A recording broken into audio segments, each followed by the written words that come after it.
हम सभी स्वतंत्रता सपूतों को नमन करते हैं जिन्होंने देश के लिए अपना बलिदान दिया। कुछ वीरों के नाम इतिहास में जिक्र है, लेकिन बहुत सारे ऐसे वीर भी हैं जिनका नाम इतिहास में भी न लिखा जा सका।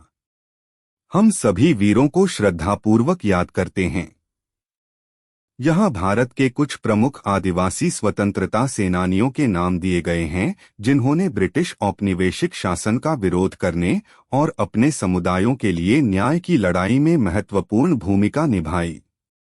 भारत के कुछ आदिवासी स्वतंत्रता सेनानी हैं। यह कहानी है झारखंड की धरती के उस वीर पुत्र की जिसका नाम आज भी आदिवासियों के दिलों में भगवान की तरह गूंजता है, बिरसा मुंडा। साल था 1875 जब छोटा नागपुर की हरी भरी पहाड़ियों के बीच एक छोटे से गांव में बिरसा का जन्म हुआ। वे मुंडा जनजाति से थे और बचपन से ही उन्होंने अपने लोगों की पीड़ा देखी, अंग्रेजों का अत्याचार, जमींदारों का शोषण और जबरन धर्मांतरण की कोशिशें। युवावस्था में ही बिरसा ने ठान लिया कि वह इस अन्याय के खिलाफ आवाज उठाएंगे। धीरे धीरे उनकी बातों में ऐसी आग और सच्चाई आने लगी कि लोग उन्हें नेता ही नहीं बल्कि भगवान मानने लगे। फिर शुरू हुआ उलगुलान, एक बड़ा विद्रोह। बिरसा और उनके साथी जंगल जंगल घूमकर आदिवासियों को एकजुट करते, उन्हें अपने अधिकारों और संस्कृति की रक्षा के लिए प्रेरित करते। उनकी पुकार थी, अपना धर्म, अपनी जमीन और अपनी पहचान बचाओ। अंग्रेजी हुकूमत उनकी बढ़ती ताकत से डर गई। 1900 में केवल 25 साल की उम्र में बिरसा को गिरफ्तार कर लिया गया और जेल में उनकी मृत्यु हो गई। लेकिन मौत भी उन्हें मिटा न सकी। आज भी झारखंड के गांवों में बच्चे बच्चे के होठों पर उनका नाम है और उनकी गाथा तीरकमान की तरह सीधी दिल में उतर जाती है। धरती आबा बिरसा मुंडा, जल जंगल जमीन के रक्षक। यह कहानी है दो साहसी भाइयों की, सिद्धू मुर्मू और कान्हू मुर्मू, जो अपने लोगों के लिए इतिहास के पन्नों में अमर हो गए। 1850 के दशक में झारखंड, तब बंगाल प्रेसिडेंसी का हिस्सा, के गांव भोगनाडीह में संताल जनजाति के दो भाई रहते थे, सिद्धू और कान्हू। बचपन से ही उन्होंने देखा कि कैसे उनके गांव के लोग अंग्रेज अफसरों, महाजनों और जमींदारों के अन्याय के शिकार हो रहे हैं। किसानों से जमीन छीन ली जाती, उन पर भारी भरकम कर लगाया जाता और कर्ज के जाल में फंसाकर उनकी मेहनत लूटी जाती। धीरे धीरे यह अत्याचार असहनीय हो गया। सिद्धू और कान्हू ने तय किया, अब और नहीं। 30 जून 1855 को भोगनाडीह में एक विशाल सभा बुलाई गई। दूर दूर से 10,000 से अधिक संताल योद्धा आए। सभा में दोनों भाइयों की आवाज गूंजी, हम अपनी जमीन, अपना जंगल, अपना पानी वापस लेंगे। यही से शुरू हुआ संताल विद्रोह। गांव-गांव में मशालें जल उठीं, नगाड़े बजने लगे और लोग तीरकमान लेकर निकल पड़े। अंग्रेजों और उनके समर्थक जमींदारों को खुली चुनौती दी गई। यह लड़ाई करीब 1 साल चली। कई मोर्चों पर आदिवासी योद्धाओं ने अंग्रेजों को घुटने टेकने पर मजबूर किया, लेकिन अंग्रेजों के पास बेहतर हथियार और बड़ी सेना थी। 1856 में विश्वासघात से सिद्धू और कान्हू को पकड़ लिया गया। गांव वालों के सामने दोनों को फांसी पर लटका दिया गया। मौत के बाद भी उनका साहस मर नहीं पाया। आज भी झारखंड, बिहार और बंगाल के गांवों में उनकी गाथा गीतों में गाई जाती है। बच्चे बच्चे को यह पंक्ति याद है, सिद्धू कान्हू जीते भी अपने लोगों के लिए और मरे भी अपने लोगों के लिए। यह कहानी है मध्य प्रदेश के उस वीर योद्धा की जिसे लोग आज भी प्यार से भारत का रॉबिन हुड कहते हैं, टंट्या भी। साल था 1842। मध्य प्रदेश की धरती पर भील जनजाति में जन्मे टंट्या ने बचपन से ही जंगलों, पहाड़ों और नदियों को अपना साथी बनाया।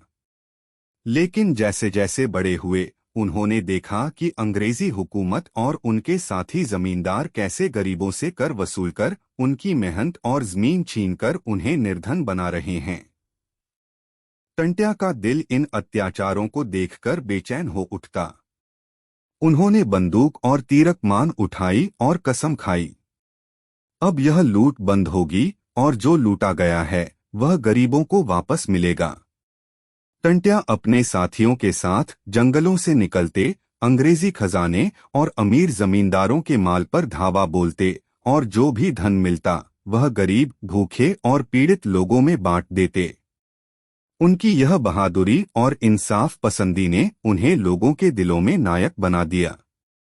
लेकिन अंग्रेज उन्हें पकड़ने के लिए दिन रात कोशिश करते रहे। आखिरकार 1889 में टंट्या भील को धोखे से गिरफ्तार किया गया और फांसी दे दी गई।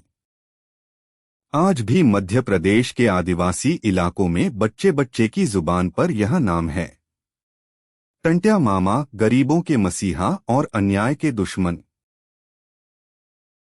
अगली कहानी है आंध्र प्रदेश के वीर सपूत अल्लूरी सीताराम राजू की, जिनकी बहादुरी ने अंग्रेजी हुकूमत को हिला दिया। साल था 1897 जब आंध्र प्रदेश में एक छोटे से गांव में सीताराम राजू का जन्म हुआ। बचपन से ही वे साहसी और निडर थे। बड़े होकर उन्होंने देखा कि अंग्रेजी सरकार ने ऐसे कठोर वन कानून बनाए हैं जिनसे आदिवासी लोग अपने ही जंगलों में पेड़ काटने, शिकार करने या खेती करने से वंचित हो गए हैं। ये कानून उनके जीवन, आजीविका और संस्कृति पर सीधा हमला थे। सीताराम राजू को यह अन्याय बर्दाश्त नहीं हुआ। उन्होंने आदिवासी समुदायों को एकजुट किया और 1922 में शुरू किया रंपा विद्रोह। घने जंगलों में, पहाड़ियों के बीच उन्होंने अपने साथियों के साथ अंग्रेजी चौकियों पर हमले किए, हथियार छीने और जनता को डर के साए से बाहर निकाला। उनका नेतृत्व और गुरिल्ला युद्धकला इतनी प्रभावशाली थी कि लोग उन्हें आंध्र का मसीहा कहने लगे। लेकिन अंग्रेजी सरकार उनके बढ़ते प्रभाव से घबरा गई। 1924 में लंबे संघर्ष के बाद उन्हें पकड़कर गोली मार दी गई। हालांकि उनका जीवन छोटा था, लेकिन उनके साहस और बलिदान ने आदिवासी जनजातियों में आजादी की चिंगारी हमेशा के लिए जला दी। सीताराम राजू जल, जंगल और आजादी के लिए जीने और मरने वाले योद्धा। ऐसे ही कहानी उत्तर पूर्व भारत की वीरांगना रानी गाइदिन्ल्यू की, जिनका साहस और बलिदान आज भी प्रेरणा देता है। साल था 1915। मणिपुर की पहाड़ियों में बसे एक छोटे से गांव में रोंगमे नागा जनजाति में एक बच्ची का जन्म हुआ, जिसका नाम रखा गया गाइदिन्ल्यू। बचपन से ही उनमें नेतृत्व की झलक दिखने लगी थी। जब वे सिर्फ 13 साल की थीं, तब उन्होंने अपने चचेरे भाई जादोनांग के नेतृत्व में चल रहे स्वतंत्रता आंदोलन में कदम रखा। यह आंदोलन केवल अंग्रेजों के खिलाफ नहीं था, बल्कि आदिवासी संस्कृति और धर्म की रक्षा के लिए भी था। इसी दौरान गाइदिन्ल्यू ने हेराका आंदोलन को अपनाया और फैलाने का काम किया, जो नागा लोगों की सांस्कृतिक और धार्मिक पहचान को बचाने के लिए शुरू किया गया था।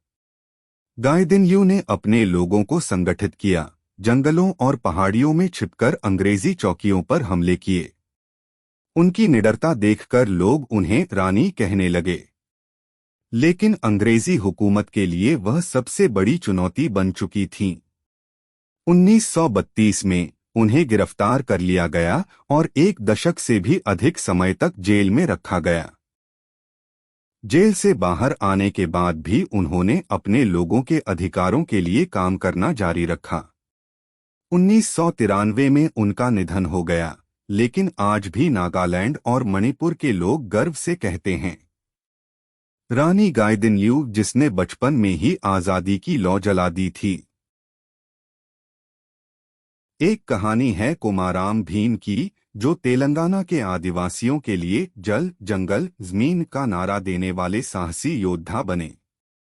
साल था 1901। गोदावरी नदी के किनारे बसे एक छोटे से गांव में गोंड जनजाति में कोमाराम भीम का जन्म हुआ। बचपन से ही उन्होंने देखा कि कैसे उनके गांव के लोग गरीबी, अन्याय और शोषण के शिकार हो रहे हैं। हैदराबाद के निजाम और ब्रिटिश अधिकारियों ने ऐसे कानून बनाए थे जिनसे आदिवासी अपने जंगलों, पानी और जमीन के अधिकार खो बैठे थे।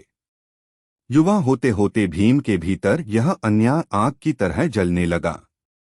उन्होंने आदिवासी युवाओं को संगठित किया और आवाज उठाई, जल जंगल जमीन हमार हक, हम लेके रही। उन्होंने जंगलों में छिपकर गुरिल्ला युद्ध की रणनीति अपनाई और निजाम की सेना तथा ब्रिटिश अधिकारियों के खिलाफ संघर्ष छेड़ दिया। उनका आंदोलन केवल राजनीतिक नहीं था, बल्कि अपने लोगों की संस्कृति, जीवन शैली और आजीविका की रक्षा का भी संघर्ष था। लेकिन 1940 में एक संघर्ष के दौरान उन्हें धोखे से मार दिया गया। उनकी मौत ने आंदोलन को खत्म नहीं किया, बल्कि और तेज कर दिया। आज भी तेलंगाना और गोंड समुदाय में उनका नाम सम्मान से लिया जाता है और उनकी गाथा एक ही नारे में गूंजती है, कोमाराम भीम, जल जंगल जमीन के अमर योद्धा। अब कहानी है छत्तीसगढ़ के पहले स्वतंत्रता सेनानी वीर नारायण सिंह की, जिनका जीवन गरीबों की सेवा और अन्याय के खिलाफ संघर्ष में बीता। साल था 1795। छत्तीसगढ़ के सोनाखान गांव में नारायण सिंह का जन्म एक जमींदार परिवार में हुआ। बचपन से ही वे न्यायप्रिय और उदार स्वभाव के थे। गांव के लोगों की तकलीफें देखकर उनका मन व्याकुल हो जाता था। 1856-1857 में जब अंग्रेजी हुकूमत ने कर वसूली और अनाज की जमाखोरी बढ़ा दी, तब लोगों के घरों में भूख पसरने लगी। नारायण सिंह ने अपनी ही कोठार, अनाज भंडार खोल दी और गरीबों में अनाज बांटने लगे। इससे अंग्रेज और उनके समर्थक व्यापारी नाराज हो गए, क्योंकि उनका मुनाफा घट रहा था। जब 1857 का स्वतंत्रता संग्राम शुरू हुआ, नारायण सिंह ने भी हथियार उठा लिए और अंग्रेजों के खिलाफ मोर्चा संभाल लिया। लेकिन उन्हें धोखे से पकड़ लिया गया और 1857 में रायपुर में फांसी दे दी गई। उनका बलिदान व्यर्थ नहीं गया। वे छत्तीसगढ़ के लोगों के दिलों में अमर हो गए और आज भी उनकी गाथा सुनते समय लोग गर्व से कहते हैं, वीर नारायण सिंह, भूखों का तारणहार और छत्तीसगढ़ की शान।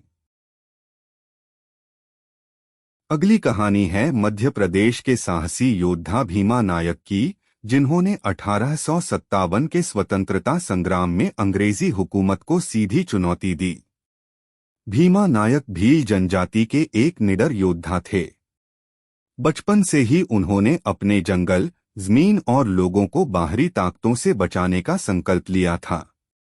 1857 में जब पूरे देश में आजादी की आग भड़क उठी, तब भीमा नायक ने भी अपने तीरकमान और तलवार के साथ इस लड़ाई में कदम रखा।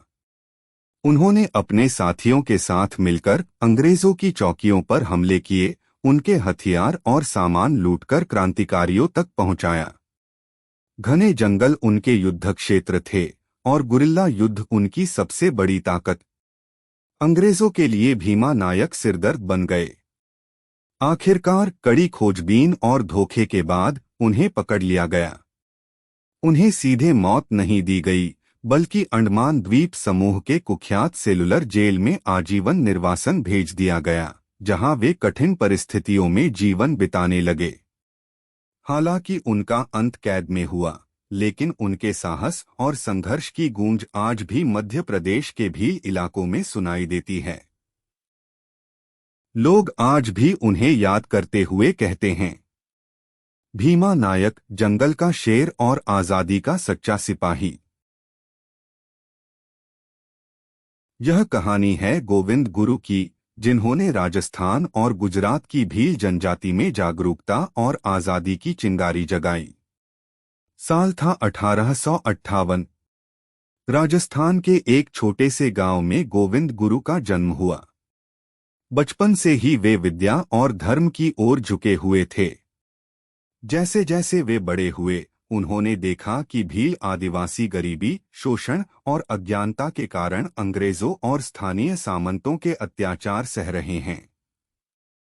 उन्होंने आदिवासियों को शिक्षित और संगठित करने का संकल्प लिया। इसी उद्देश्य से उन्होंने भगत आंदोलन शुरू किया, एक ऐसा आंदोलन जिसने आदिवासियों को नशा, अंधविश्वास और आपसी झगड़ों से दूर रहकर एकजुट होने का संदेश दिया। धीरे धीरे यह आंदोलन अंग्रेजी हुकूमत और जमींदारों के खिलाफ संघर्ष का स्वरूप लेने लगा। 17 नवंबर 1913 को अंग्रेजों ने उनके अनुयायियों पर मांगड़ पहाड़ी में हमला कर दिया, जिसमें सैकड़ों आदिवासी मारे गए। गोविंद गुरु को गिरफ्तार कर आजीवन कारावास की सजा दी गई। बाद में उन्हें रिहा कर दिया गया, लेकिन उनकी जिंदगी का अधिकांश हिस्सा संघर्ष और अपने लोगों के अधिकारों के लिए समर्पित रहा। 1931 में उनका निधन हुआ, लेकिन राजस्थान और गुजरात के भी आज भी उन्हें एक संत, शिक्षक और स्वतंत्रता सेनानी के रूप में याद करते हैं। गोविंद गुरु, जिसने जंगलों में आजादी की मशाल जलाई। यह कहानी है ओडिशा के वीर आदिवासी नेता लक्ष्मण नायक की, जिन्होंने अपने लोगों के अधिकार और देश की आजादी के लिए अपना जीवन बलिदान कर दिया। साल था 1899। ओडिशा के कोरापुट जिले के एक छोटे से गांव में भील जनजाति से लक्ष्मण नायक का जन्म हुआ। गांव के जंगल, नदियां और पहाड़ ही उनका संसार थे, लेकिन उन्होंने जल्दी ही समझ लिया कि अंग्रेजों के अन्याय और अत्याचार ने उनके लोगों की जिंदगी को कैद कर रखा है।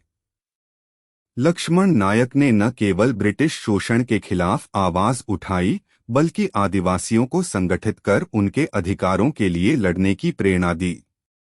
जब 1942 में भारत छोड़ो आंदोलन शुरू हुआ, तो उन्होंने कोरापुट के जंगलों और गांवों में घूम घूम कर लोगों को आजादी की लड़ाई में शामिल होने के लिए प्रेरित किया।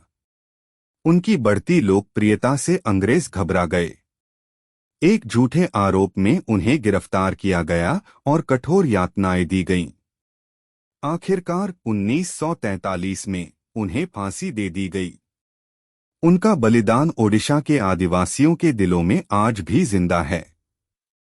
गांव-गांव में उनके नाम के गीत गाए जाते हैं और लोग गर्व से कहते हैं, लक्ष्मण नायक, कोरापुट का अमर शेर। आज यहाँ सभी आजादी के वीरों की वीरता की कहानी सुनाना संभव नहीं होगा, लेकिन इन सब कहानियों से ऐसा मालूम होता है कि वे लोग अपनी जिंदगी बहुत ही ज्यादा कठिनाइयों में बिताया है ताकि हम आजाद रह सके। We salute all freedom fighters. जय हिंद।